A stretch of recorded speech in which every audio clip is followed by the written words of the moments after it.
সব সমস্যার সমাধান দিতে পারে আল কোরআন।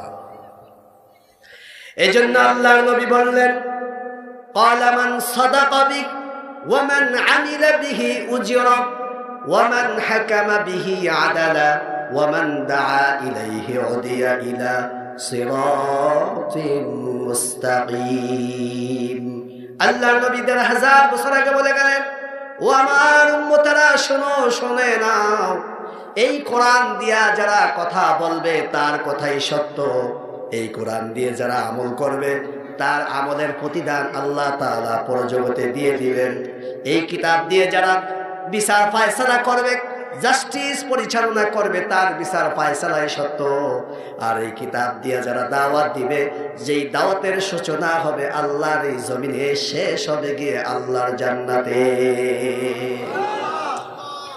এই জন্য আল্লাহ রাব্বুল আলামিন বললেন, ওয়ালাকাদ ইয়াসসারনাল কুরআনা লিযিকরি ফাহাল মিন মুদ্দাকির। এই কিতাবের নিয়ম অনুযায়ী যদি কেউ আমল করে, তার জন্য আমলটা করাও সহজ হয়ে যাবে। কারণ আমার আল্লাহ বললেন, দাঁড়িয়ে নামাজ পড়া ফরজ, কিয়াম করা ফরজ, নামাজের মধ্যে দাঁড়িয়ে নামাজ পড়া কি ফরজ। এবার কোন বৃদ্ধ বাবা বলল, হুজুর আমার মেরুদণ্ড ক্ষয় হয়ে গেছে, যন্ত্রণায় দাঁড়াতে পারি না।